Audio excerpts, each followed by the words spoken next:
Vous êtes-vous déjà demandé ce qui se passe vraiment à l'intérieur d'un switch réseau dans les secondes qui suivent sa mise sous tension?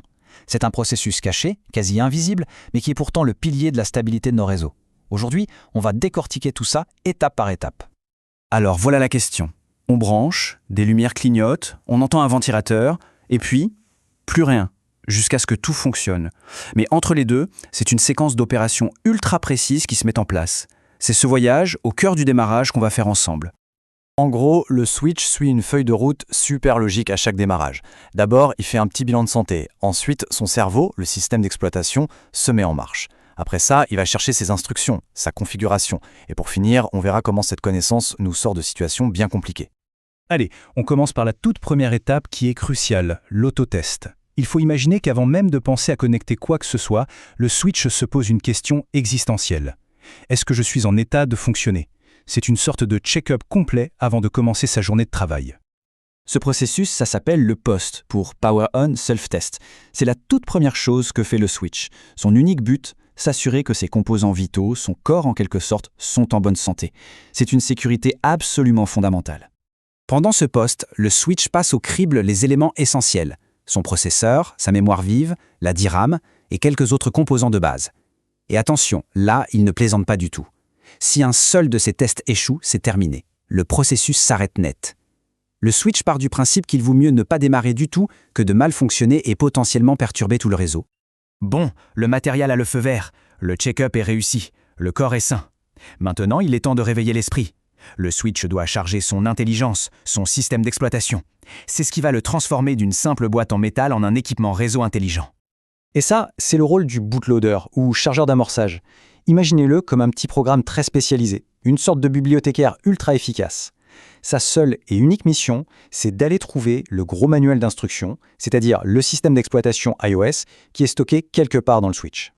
Et pour comprendre où il va le chercher, il faut bien saisir la différence entre deux types de mémoire. D'un côté, il y a la mémoire flash. C'est la bibliothèque du switch. C'est là que l'iOS est stocké de façon permanente, même quand on coupe le courant. De l'autre côté, il y a la RAM, la mémoire vive. Ça, c'est l'établi, l'espace de travail. C'est là que l'iOS va réellement s'exécuter. Mais la RAM est volatile. Couper le courant et l'établi est instantanément vidé. L'action du bootloader est donc très simple, mais vitale.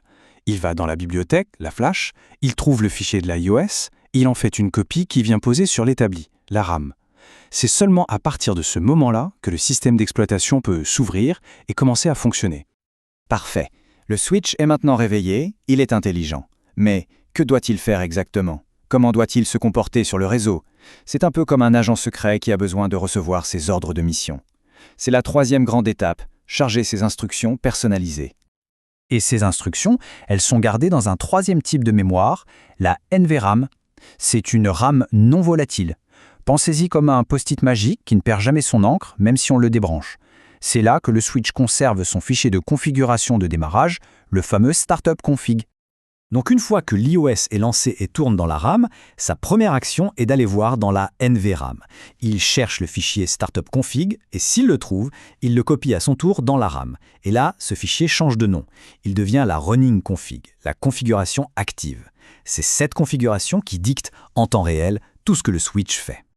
Ah, excellente question. Qu'est-ce qui se passe si le switch est tout neuf ou s'il a été réinitialisé ? Eh bien, il ne panique pas. L'iOS cherche dans la NVRAM, ne trouve rien et démarre tout simplement avec une configuration d'usine, toute propre, toute vide. Il attend patiemment qu'un administrateur vienne lui donner ses premières instructions. Bon, connaître tout ce processus, ce n'est pas juste pour la culture générale. C'est ce qui nous permet, en tant que technicien, de résoudre des problèmes qui semblent parfois insolubles. Prenons un exemple classique. Ça, c'est le cauchemar, le moment de solitude de tout administrateur réseau. On doit se connecter à un switch et impossible de retrouver ce fichu mot de passe. On a l'impression d'être bloqué dehors, mais en fait, pas vraiment.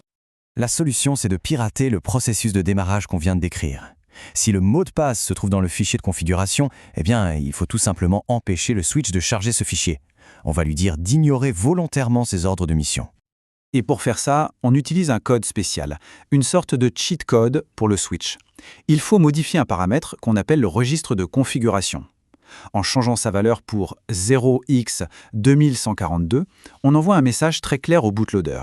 Au prochain démarrage, tu fais comme si la NVRAM était vide, tu ignores le startup config, La procédure devient alors limpide. On interrompt physiquement le démarrage, on tape notre code 0x2142 et on redémarre. Le switch démarre comme s'il était neuf, sans configuration et donc sans mot de passe. On peut alors se connecter, récupérer l'ancienne configuration, qui est toujours dans la NVRAM, changer le mot de passe et surtout ne pas oublier de tout sauvegarder et de remettre le registre à sa valeur normale pour que tout rentre dans l'ordre au prochain redémarrage.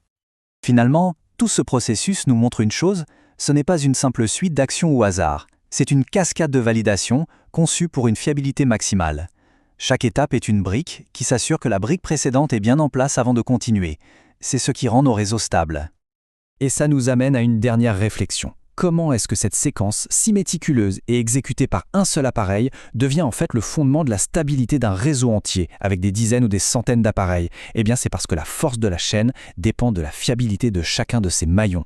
J'espère que cette plongée dans les coulisses du démarrage vous a plu.